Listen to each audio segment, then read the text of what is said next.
Welcome back to another episode of the Bearcat Basketball Podcast. I'm your host, Alex Meacham, former Bearcat basketball player from 1997 to 1999 under the legendary coach, Bob Huggins, and I was fortunate enough to wear the iconic Jordan brand unis during my time. You can follow me on social media.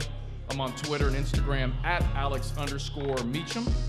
And the Bearcat Basketball Podcast is now presented by the Healthcare Management Group. Shout out to everyone at HCMG, and thank you for the support. We're live here at Mio's in Clifton, and as always, if we can give a huge shout out to Rich and Kelly, the owners, for making this happen. Raise the roof. If we can also give a shout out to Stu Holt and Colin Cruzy, our producers, for making the production of this happen. Now, after tonight's podcast, there will only be 6 more Bearcat home games. So we will be here before every home game, 2 hours.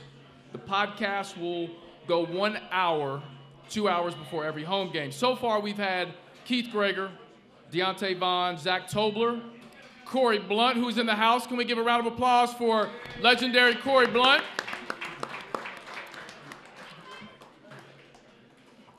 We've also, legendary. We've also had Art Long, Donald Little, Yancey Gates, and Andre Tate. Now, you can go on Apple Podcasts, SoundCloud, and Spotify and listen to the podcast. You can also find us on YouTube under Shine One Media, the Bearcat Basketball Podcast. Now, this next segment is sponsored by the College of Arts and Sciences at the University of Cincinnati. They now have a new flexible bachelor's degree that will allow you to graduate conveniently and affordably. You won't lose any credit or have to start over. My next guest goes down as one of the greatest shooters in UC Bearcat basketball history, and also one of the great personalities in UC Bearcat basketball history. Fans absolutely love this guy, and I still walk around Cincinnati and I see people wearing number 15 jerseys. He played for the Bearcats from 2002 to 2004 under the legendary coach, Bob Huggins. If you guys could give a round of applause to my guy, number 15, Tony Bobbit.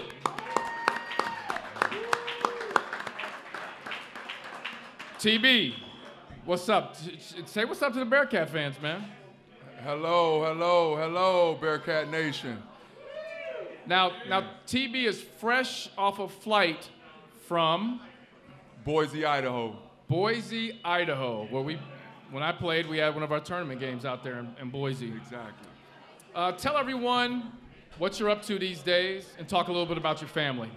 These days, you know, with the AAU program, just coaching basketball, and now that my 8-year-old is playing basketball, I'm into it with him now. But that's your oldest? No, that's my youngest. Youngest. Just, you know, trying to give back, man. That's about it. Nothing much. I mean, I can't play no more ball, so might as well just. Now, you said you can't play ball anymore. You were telling Corey that you could still shoot, though. Yeah, I haven't. I play ball. I come home, and I'm stuck for like 2 days, so I have to tell Jen that I got to give it up. So those days are over with, man. Hey, I understand. Now, is this the first time, and we're going to the Bearcat game after this, is this the first time that you've been back to a Bearcat game since you've played? Yep. Corey, the last time I came back was 2008, Corey. Me and you sat courtside. Okay. Yep. It's been a long time. Bearcat fans will definitely be excited to see you. So you haven't seen the new arena. It's been renovated. I saw it today. Oh, that's right. You went over to shoot around. And I will say this, as Bearcat, fans, we should support that over there. As far as Coach Wes Miller, we played basketball at the University of Cincinnati, so I'll be the first to say this. It's cool to be a fan, and we appreciate that. But Coach Wes Miller, we got a great coach over there. And I honestly think that we should support not only just the arena, but we should support him as well. Yeah, 100%. So you went to shoot around and tell everyone about your experience at shoot around and talking with Coach Wes Miller. His attention to detail. It's guys like us that want to come back. It's not the fans. I'll be the first to tell you. It's not you guys the reason why we don't come back. We didn't come back for certain reasons. And it's a sensitive subject to me. It's a sensitive subject to Corey. We believe in Bob Huggins. And despite what they think about Bob Huggins changed a lot of our lives. We're inner city kids with nothing. And we were able to build an empire behind a guy that fought for us. So I'll be the first to tell you, if nobody ain't tell you the truth, because I'm a Bob Huggins guy, all day, every day.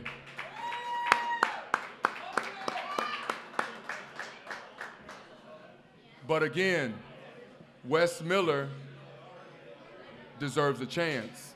He really does. Coach Miller deserves a chance. That's where I'm at with it. Did you get a chance to talk to the guys at shoot around, some of the players? I did, and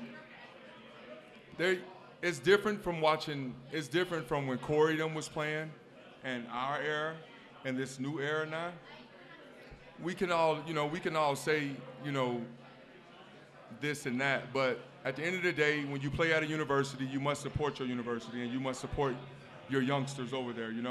They're different. I'm pretty sure Corey said the same thing about us. We were different. But I will say this, they stick together like glue from what I saw today, so I'm all for it. Good. Now, Tony, we're going to jump into this year's Bearcat basketball team at the end of the podcast, but I want to talk a little bit about you and your journey. And we are live here at Mio's with former Bearcat great number 15, Tony Bobbit. Now, let's go a little bit through your hoops journey. You're originally from Daytona Beach and played hoops at Mainland High School. Yes. You played with Vince Carter. Vince Carter. Talk a little bit about that, because he's, he played in the NBA for 100 years. He's retired now, right? Grandpa. I'm surprised he hadn't gotten a 10-day. Man, I tell you, to be honest, Corey can go get a 10-day right now. No, I don't know about that. Hey, as he's eating that pizza. He can make he make a 15-footer. LeBron, you can make a 15-footer. I tell you, my rookie season I played with Corey. Me and Corey are in LA together. And we were sitting in the training room, and this is a true story. Phil came up to Kobe came up to Corey and said, a lot of you Bearcat guys are tough, and Bob Huggins has built something into you guys, but what in the hell is wrong with Tony?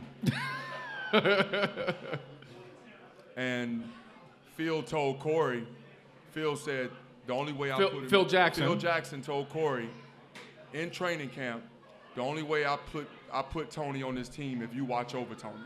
And Corey watched over me. Yeah.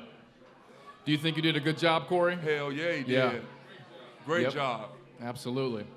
Well, let's take it back. Let's go back to high school. And, you obviously play with Vince Carter. So you wore 15, and who wore 15 in high school? Because he's 15 as well. Vince wore 15. I wore 32. Okay. So what was the deal with that? So the story is, Vince went to state 3 years in a row. I came in as an 8th grader and took them. We won the state tournament. Okay. We won the state championship. My high school coach believed in Dean Smith so much, he didn't believe in starting freshmen. Okay. But he had no choice. Coach Brink had no choice to start me because everybody else wasn't getting the job done. Okay. And Vince got tired of going to the state tournament and losing. Now, Vince Carter I say Vince Carter is probably Florida's all-time best high school player of all time. Okay, I can see that. Just like LeBron is for Ohio, right? Sure.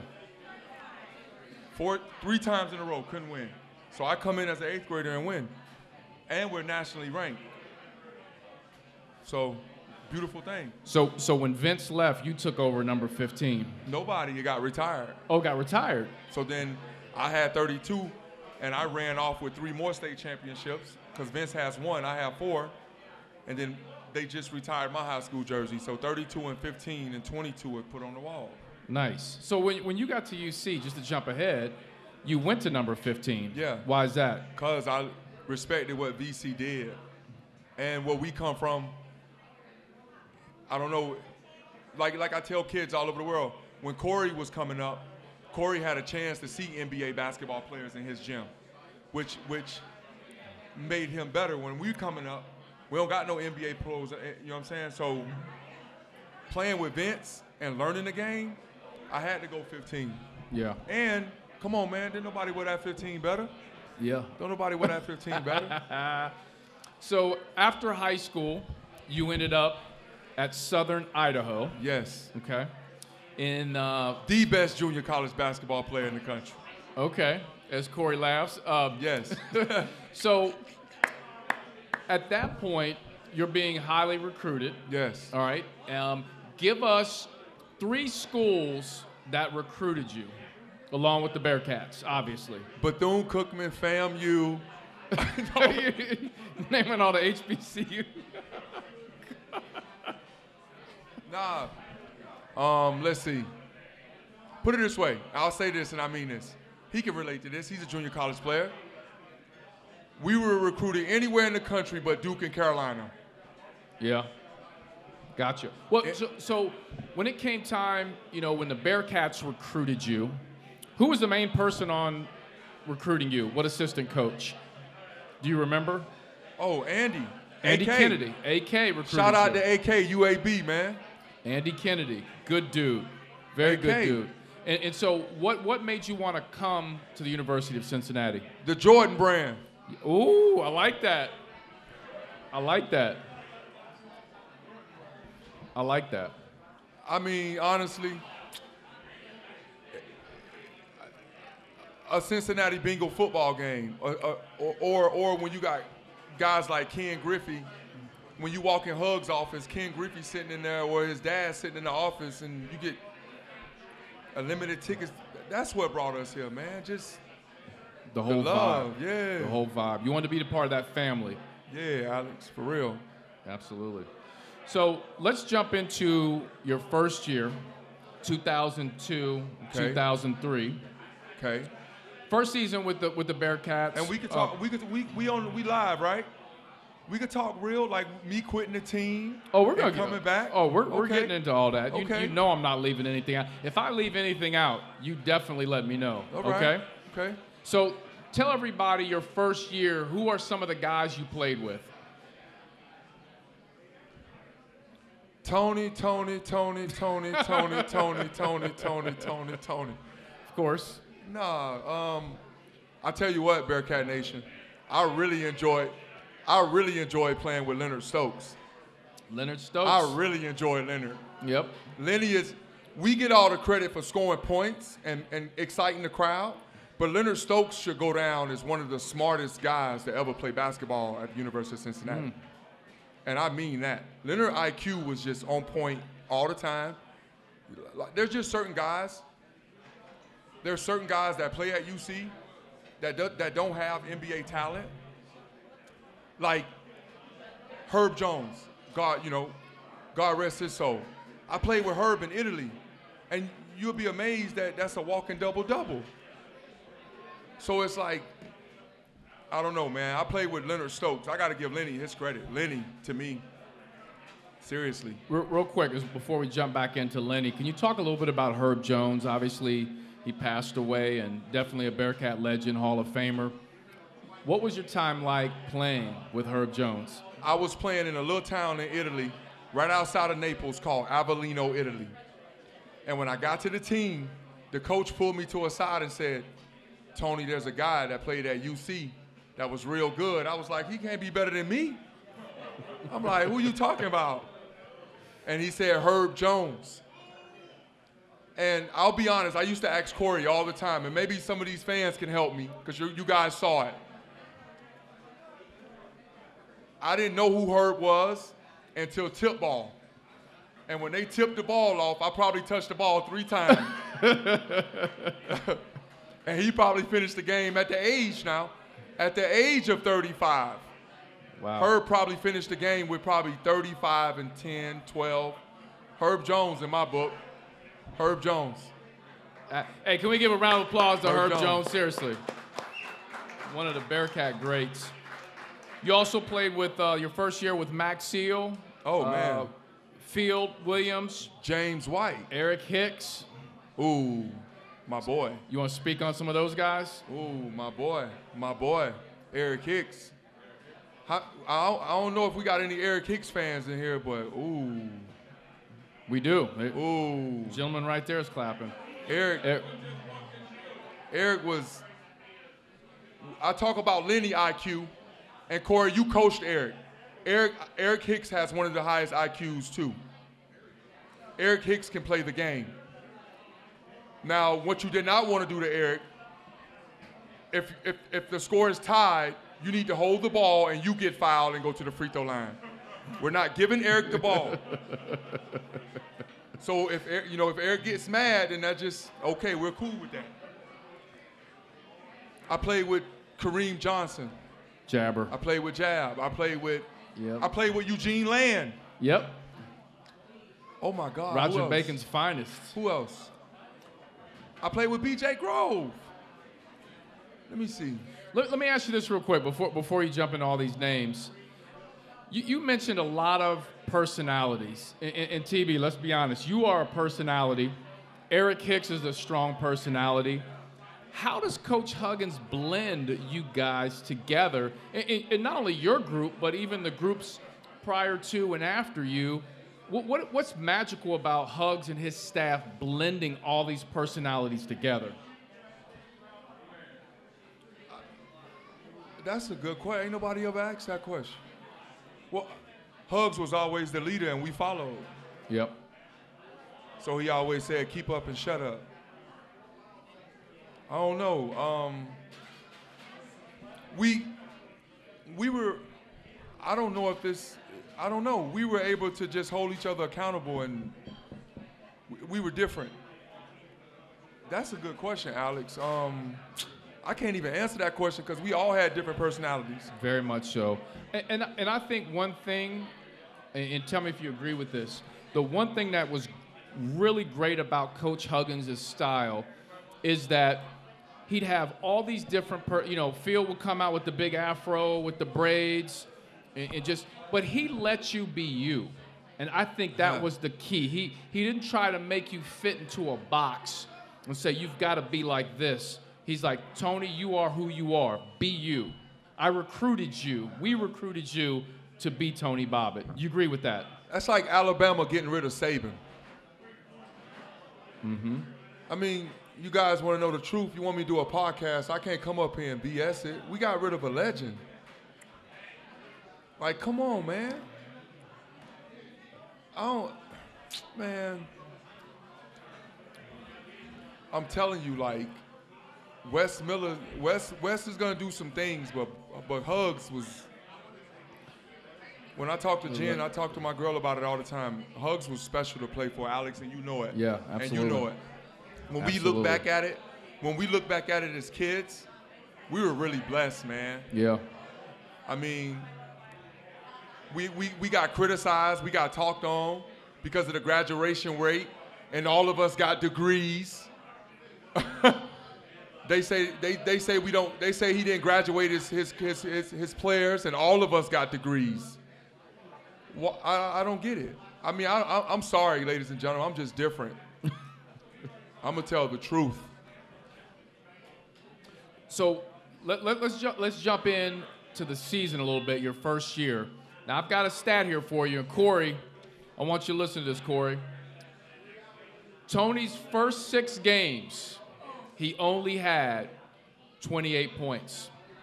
His first 6 games. I looked this up because I know before the podcast, Corey Blunt said we need a fact checker on statistics with Tony. It's not how you start, it's how we finish.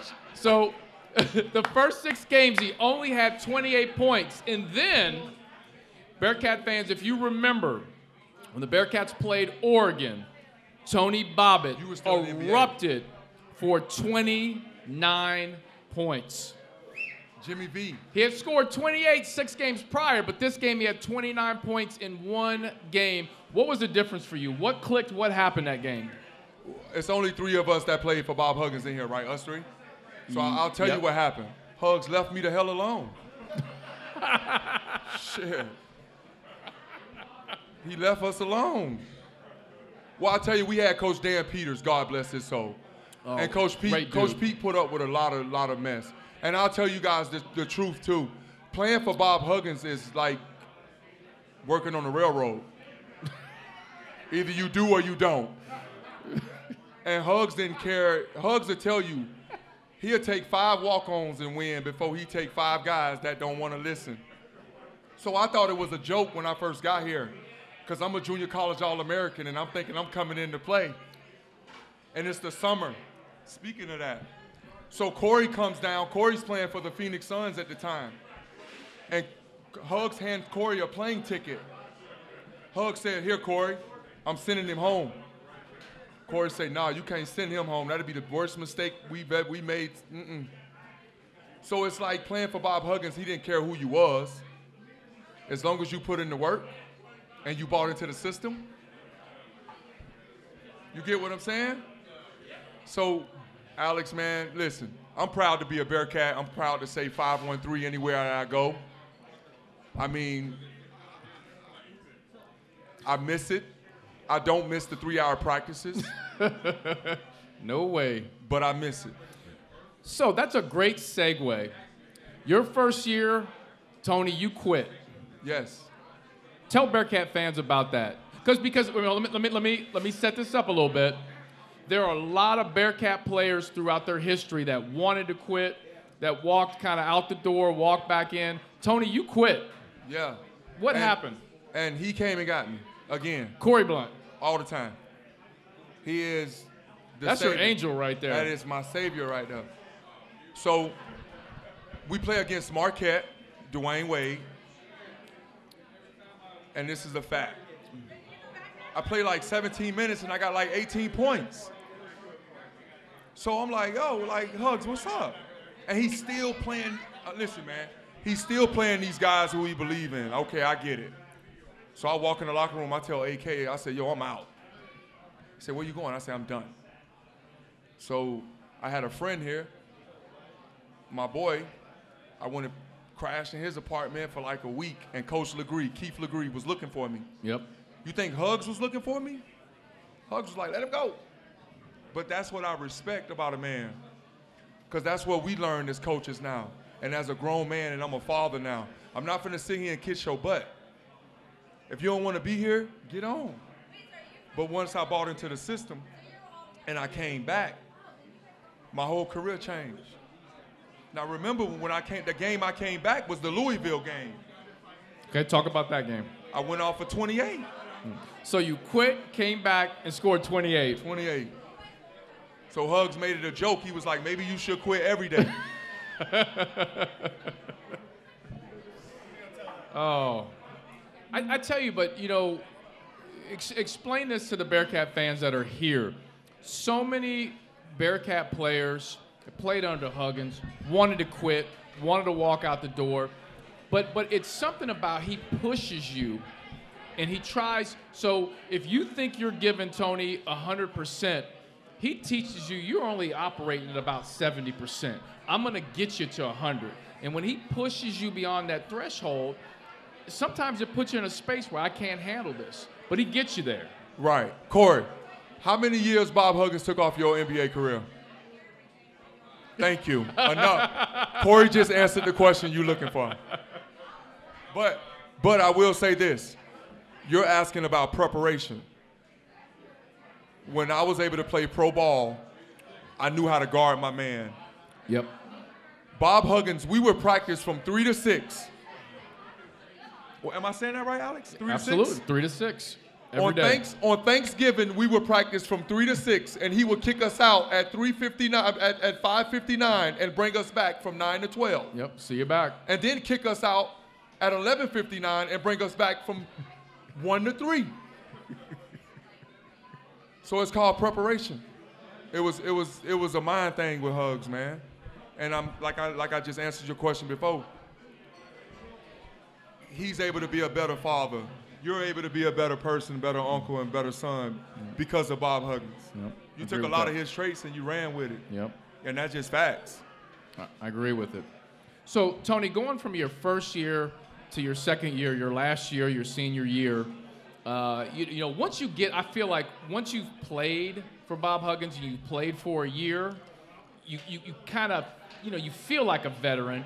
Going into your senior year, your second year, how did you feel?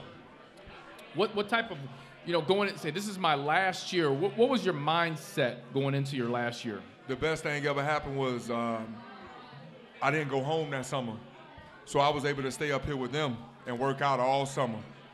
And once I realized, I was like, wait a minute, I'm a big key to this team. And honestly, without me, Max, and James, if the team only goes as far as us three at that time.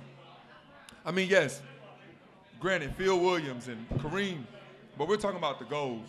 Like, and when you look at numbers and you look at my whole senior year, you'll notice like we all bonded together because my junior year we were spaced out.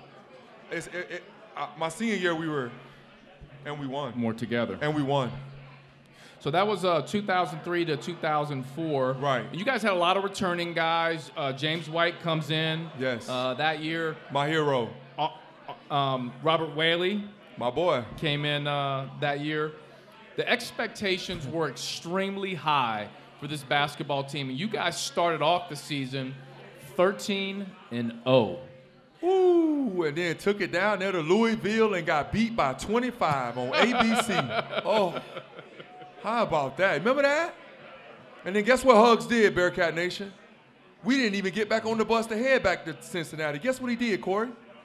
We practiced while the fans was leaving out of the arena. Facts, man. I played for Bob Huggins, man. I didn't play for nobody else, man. I'm sorry, bro. Like, I played for a real one. Now that year, your last year, you hit a lot of big shots. Big shot Bobbitt. What was some of your favorite shots?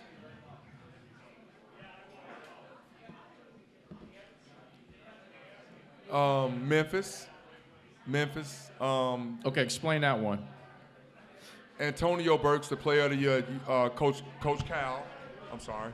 Coach Cal is coach of Memphis, and we're here in the shoe. And the game is going back and forth. And Sean Banks, he's a freshman. He's probably got like 30 at the time. And the game is going back and forth, back and forth, back and forth. And it's tied. And we got the ball back. So I hit the big three.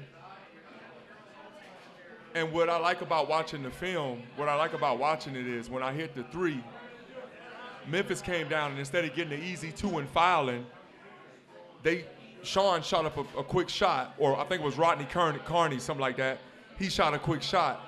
I got the rebound back, and if Memphis wins that game, they win the conference outright. If we win, we share it 5 ways. Probably the best shot, that shot. I mean, a lot of people say the NCAA shot, you know, down in Columbus, but I like that Memphis shot, because that Memphis shot, that's Memphis versus Cincinnati, and that's Calipari versus Hugs. So yep, Memphis. I had a great game that Illinois game. I led the team in scoring the Illinois game. So I knew going into the next phase of my life of basketball was going to be cool. So I gave Hugs the hug when I came off the court, but I can't lie. Like most guys crying. Yeah. That wasn't me, because I knew what I was getting ready to do. That wasn't me. It was just the beginning of your journey. Other than the incident of my junior year quitting the team and coming back, I think I gave the city of Cincinnati on the court and off the court. I got more friends in here than Bearcat. I got more friends outside than Bearcat fans probably in the city of Cincinnati. And that's a fact. I got people that don't even know nothing about basketball in the city of Cincinnati because of Tony. I go anywhere I want to go around here. Yeah, that's real. So it was beyond basketball to me, bro. Like, I wanted to get out in the city and meet people.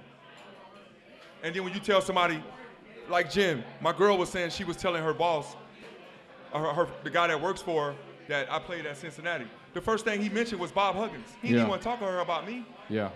So it's Hugs, man. Yeah. Come on, you know. Oh, I do. I do know. And look what you're doing for us.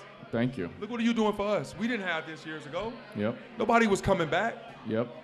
Corey didn't care about coming back. I tell the truth, man. You doing this. Thank you. You know what I I'm saying? appreciate that. If you don't do it, who else gonna do it? I appreciate that. Come on, man. And you a walk-on. I know. Do anybody realize how hard it was for you to walk on at a 97, 98 basketball team? It's tough. Come on, Absolutely. Man. Come on, now. I appreciate that. Come on, now. My guy.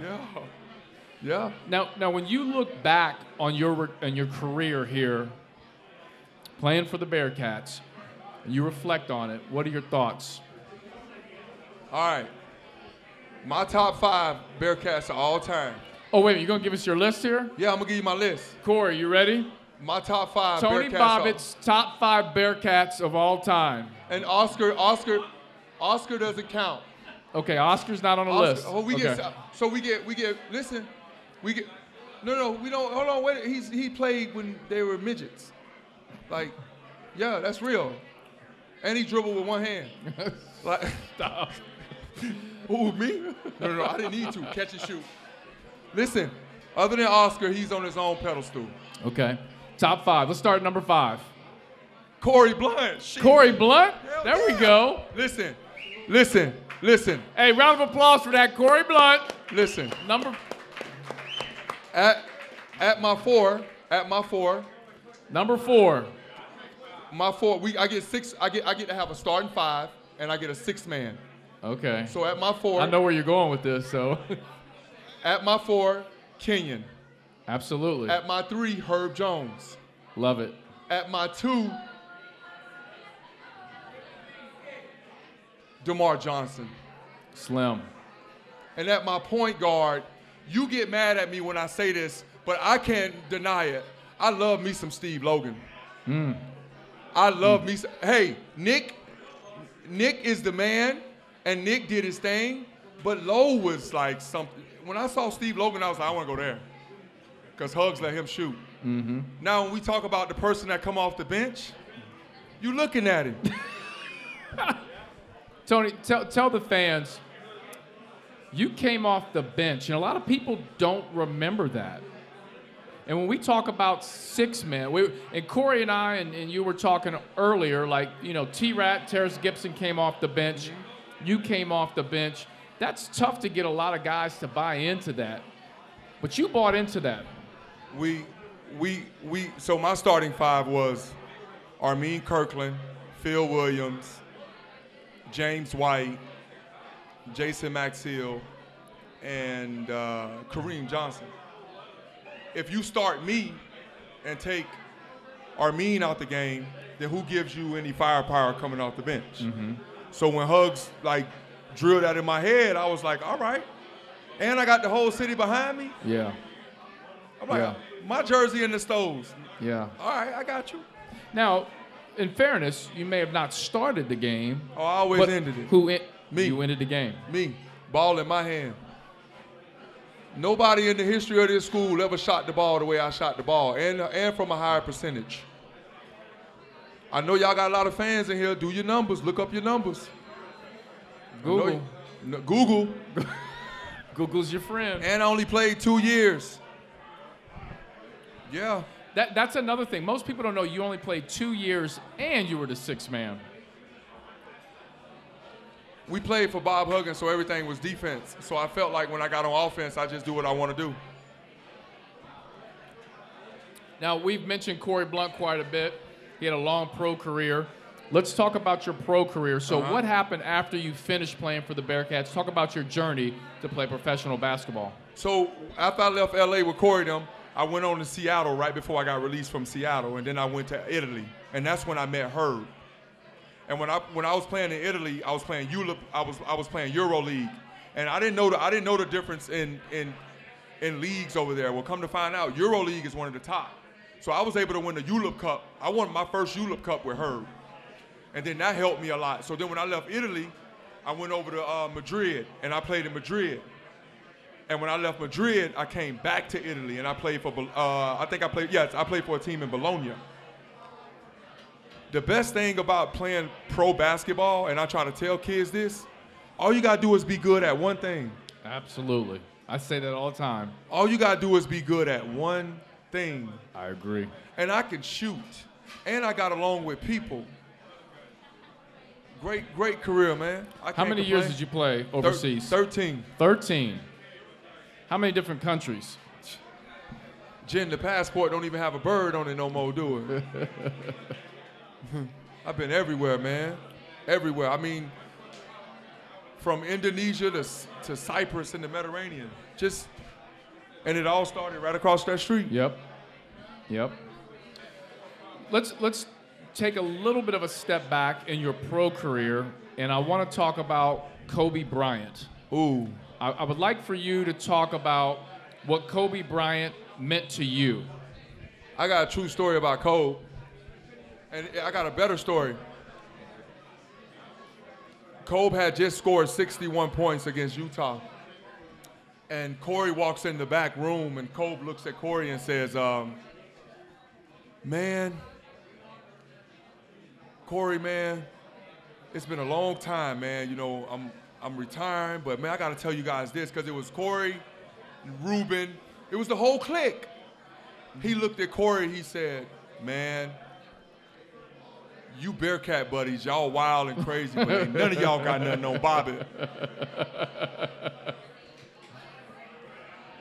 I learned so much from playing with Kobe, and when we got the news, that hurt me.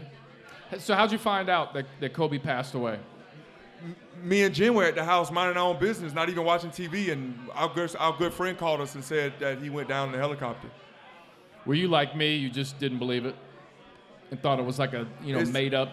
It's TV, you know what I'm saying? So you have to pick and choose your poison. But once I made some phone calls, and then Corey called me and confirmed it. But playing with Kobe Bryant is probably one of the best moments of my life. Yes, you're talking about a technician, a real technician. Like, I see the reason why he had a long career in the NBA. Because to be on their level, yeah, you got to come bring it every day. And Kobe brought it and then you got to think about it. Corey was a Laker in the 90s. So when Corey came back, Kobe and Corey were like that. So then when Kobe saw the way that Corey treated me, had no problems, Alex. Yeah. No problems. None. Zero. What were the workouts like with Kobe? Have you ever told him Kobe workouts? No, he's never told me. Kobe told me one day, Kobe said, Bobbitt, if you could beat me to the gym for a week straight, I'll buy you any kind of car you want. That sounds like some shit Kobe would say, wouldn't it? That sounds like something. We're on the bus headed to Dallas. And I'm picking on Kobe because, you know, Kobe couldn't dress at all. But he looks over at his canary in his ear and he says, Bobbitt, my canary in my ear is worth more than your contract. What can you say? Can't say nothing. Kobe, hey, Corey, he could play, couldn't he, Corey? Up close every day. We got a chance to watch it every day, Corey, for 2 years. Huh? Do you know what it's like to get in that triangle offense and get on that island and Kobe got the ball and you're trying to guard Kobe and you like, man, you can have this shit. Now, on the court, how much trash talk? Corey? You got to think about it, ladies and gentlemen. Corey Blunt is from L.A. So Corey might pull a card and say something else. You got to come outside. But Corey and Kobe came in together almost. Corey came in the league a little bit older than Kobe, but they're like brothers, man. These boys got along for real. It wasn't fake with Corey and Kobe. Right. Yep. But trash talking? Corey Blunt. Okay, minus Kobe Bryant, who was the toughest person you ever had to guard? Dwayne Wade. Talk about that. Different. Just determined to do what he want to do on the court. And when you determine to do what you want to do and you meet it's like fighting. It's like boxing. If I hit you and you don't hit me back, I'm going to keep hitting you, right? You hit D-Wade, he going to hit you back. So, and when he came in the Shoemaker and got 30 and 15 that day. There weren't many that would come into our arena. He got 30 and 15 now. So I will tell you this. When I played, I will never forget Lamar Odom in Rhode Island had to come to Jim Harrod. And Hug said he's not going to – Lamar and Coutinho are not going to come in here and score 20. Lamar had 8 that game. Right. And Coutinho had like 10. We would shut down people. But for Dwayne Wade to come in here and drop that, you're special. We couldn't do nothing with Dwayne. I tell Jen the truth. Me and her, we watch college basketball. We watch it all. So I tell her the truth. Dwayne, I'll tell you somebody else too. Let's not forget. Francisco Garcia from Louisville. Yep. Francisco was another one that came in here and got us too, but he didn't win. D. Wade won. Yep. I tell you, man, Hugs would prepare us for the best scouting report ever. But Dwayne Wade, bro, the toughest I played against besides Kobe. So one thing that we've talked about this before on a past podcast, but, one thing I want to talk about, how important, sport is for young people, for, adults, as such a release. Tony, can you talk about how sports was so important for you and therapeutic when your mother was murdered and you had to deal with that, and how basketball was kind of that safe haven and that release for you?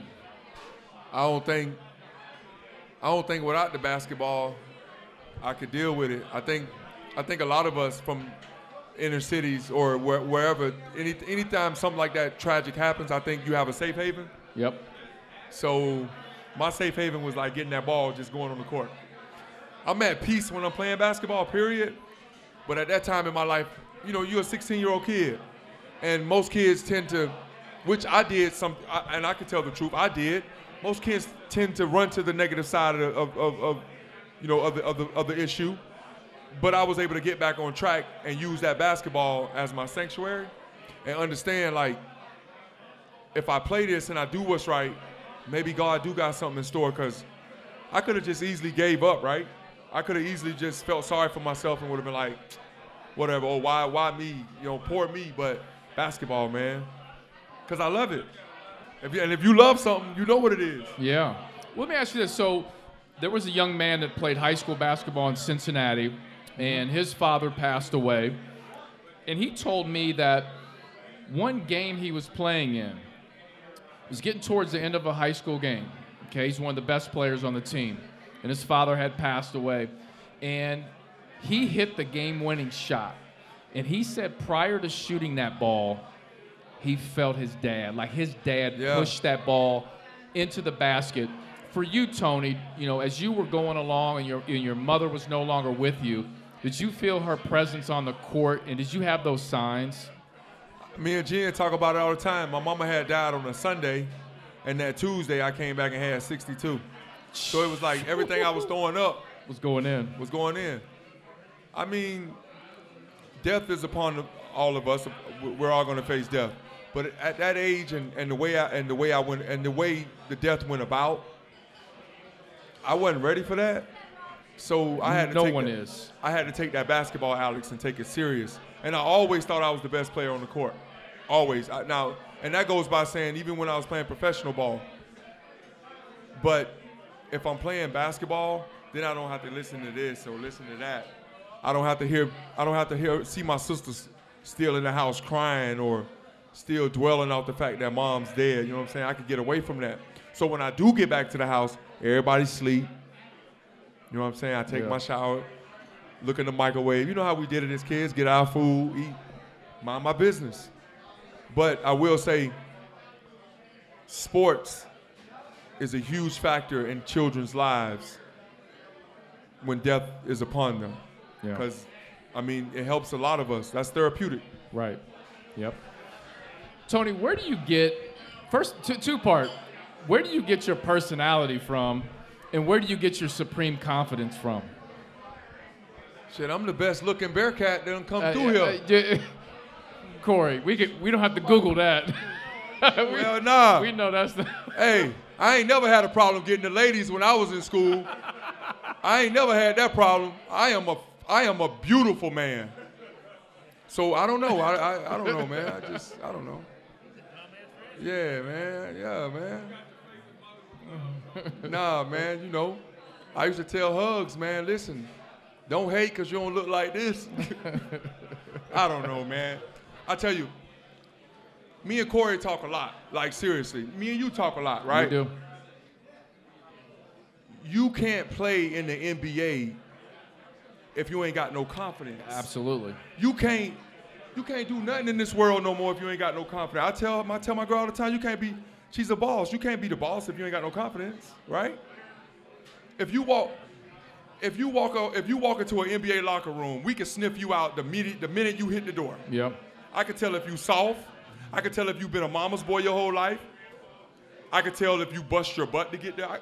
It's just, I'm never gonna stop you from letting you be. I'm never gonna stop me from letting you stop me from being me. I'm gonna be me regardless. I mean, me and B Mac talk about it a lot, and it's real what he says. Like seriously though, with the strength of God, if you ain't got confidence in you, then who do? I gotta have confidence, and I'm playing on national TV. Remember, you know, I tell guys this: we played for UC, baby. They play at Nick at Night. They play at Nick at Night now. Nobody's watching. When we were playing, everybody's watching. So you gotta have confidence. And I didn't go to the little college clubs. I went to the real clubs. So I gotta, it is what it is. Now I played with some ugly teammates now. Don't get me started now. Who are you talking about? Oh God. Wait, hey, no, I'm not even gonna let yourself get in trouble. Look, hey, no, I'm not gonna get in trouble. Hey, you the one gonna have to do the podcast with him. I'm not. Oh man. I'm gonna leave that one alone. Let's do a quick thing here. Let's do a quick thing before you get us in trouble. I want to do 3 quick questions with you. When you played for the Bearcats and you were getting hyped, not that you need anything to get you hyped up, but when you're getting hyped up before a game, what music were you listening to? Hey, this might sound funny to y'all. I used to live right there, right behind the building right here where the hill go down. The most impressive thing to me was watching the fans walk down the hill, talk about the game. I didn't need no music. I would walk with the fans. Did you? I love my UC fans, man. I'm a UC. Only thing, listen, I don't got no tattoos. They got enough for me. I don't got no tattoos, but I love my Bearcat Nation. I mean, sorry about Xavier again this year. I mean, it is what it is. I enjoy watching the fans, man. I had a guy, he would spray paint his whole body 15. And he would go get a headband, and he would get the arm sleeve. I wish I could find him to this day. I ain't caring about no music. I wanted the fans, because the fans is what make us and break us. Yeah. And most athletes don't understand that, because they getting some of these guys get a paycheck and they happy with it. They don't understand it's these hard-earned working fans that pays their paycheck. Yeah, true. All right, question number 2. And Corey, I want you to listen to this question here. I've asked him this before, so I'm prepared. I think you're going to know the answer, but we want to know the details. Tony Bobbit. If Tony Bobbit in his prime, basketball prime, played Bob Huggins in his basketball prime one-on-one, who would win and what would be the score? It wouldn't be no game because we're going to end up fighting. Who would win the fight? Hugs fight. Hugs would fight. The stories you guys hear, you should have saw it. Like Hugs would say he would do it, but then he console us and love us too at the same time. So a fight between Tony Bobbit and Bob Hugs, I just can't let him get close to me. He might get you with the reach. Well, he got those hands. You ever seen his hands, Corey? Big hands. He got them big old hands. But I'll tell you this. Who would win a fight between Eric Hicks and Curtis Bostic? Celebrity death match. Art Lone and Jason Maxill. Armin Kirkland and Corey Blunt. Hey, don't stop. I'm cutting you off there. I'm going to question number 3. Question number 3, and I usually ask every former player this question. During your playing time with the Bearcats, okay, your 2 years, if you could pick one teammate, if you had to go to battle. Eric Hicks.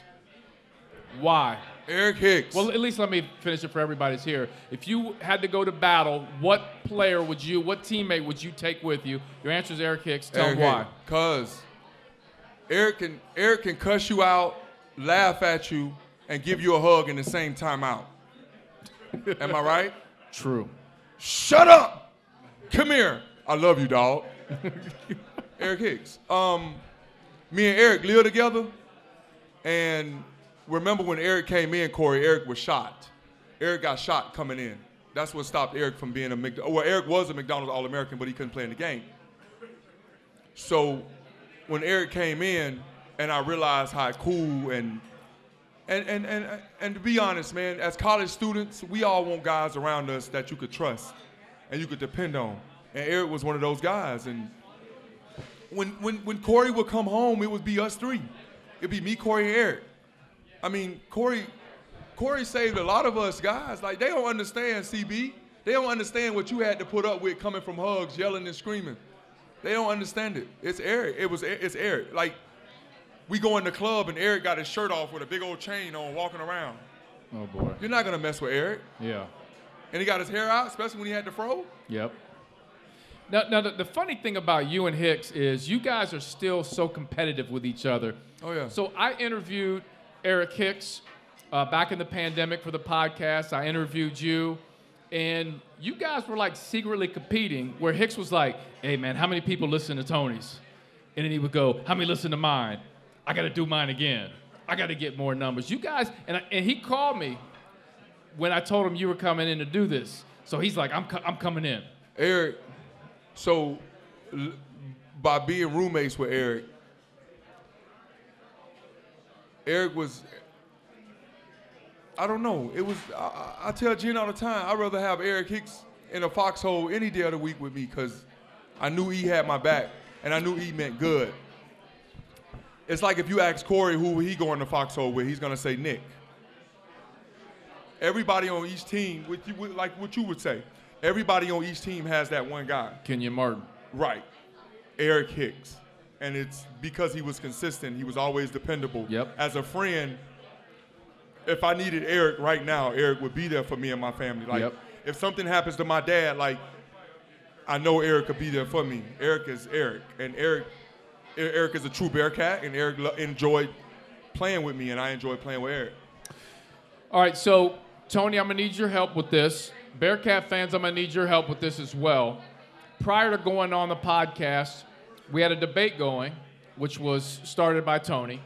The debate was with Corey Blunt, the greatest team under Bob Huggins. During Bob Huggins' era, the greatest Bearcat team. Tony, your answer.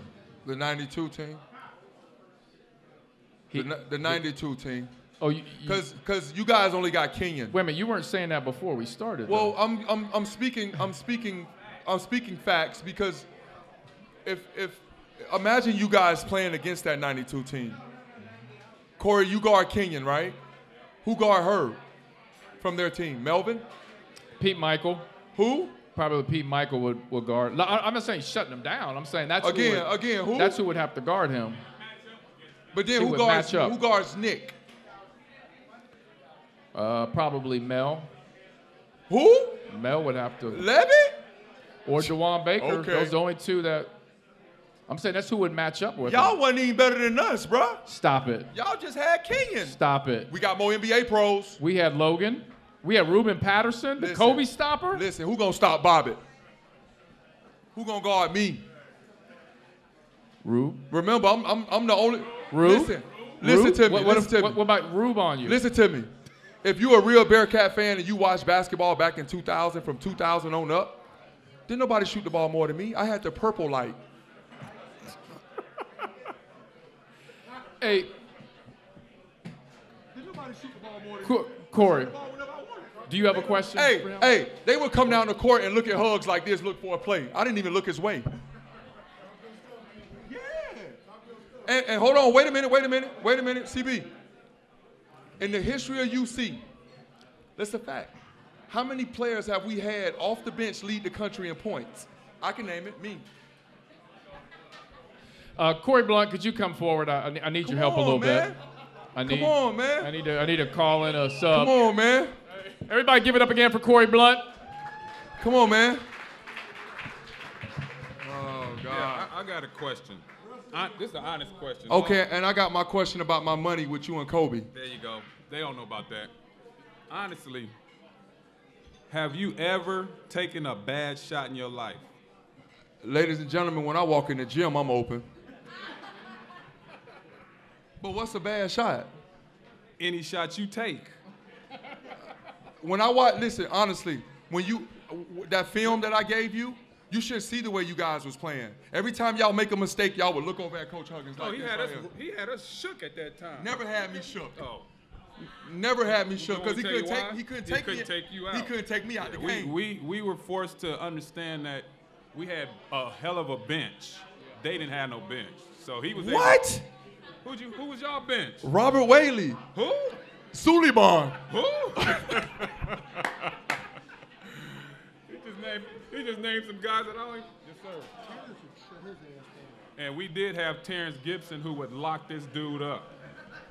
A.D. Jackson would lock this dude up. Nick really didn't have to play no defense because once them two came off the bench, his job was done. NBA. Let me tell you this though, all truth. I gotta admit this. The reason I love Tony Bobbit so much is the fact that I was getting ready to retire, and Phil Jackson asked me to come back to the Lakers to retire a Laker, and I really appreciated that.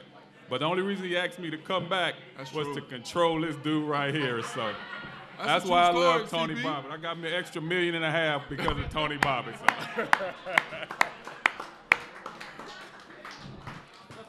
That's a true story, bro. Oh, no, I believe it. CB, that's a true story. They really need to know that too, CB. Hey, listen, Bearcat fans, again, I need everybody. This guy flew from Idaho, from Boise, Idaho. Hey, I live in Boise, y'all. Why? Boise, Idaho, to come here to be on the I asked him to come and be on the podcast.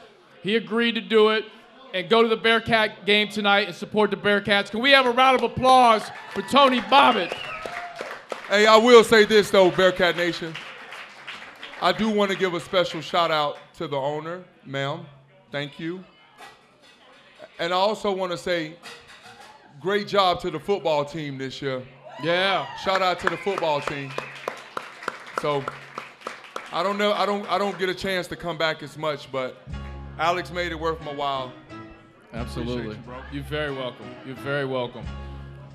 Tony, let me give him his flowers. I'm gonna tell you what, when you look back at UC basketball and you look at all the players that have played at UC, you know, a lot of people put their blood, sweat, and tears on the court, and you could put Tony Bobbit in the top 5 of guys who gave it all wearing that red and black. So once again, round of applause for our guest, Tony Bobbit.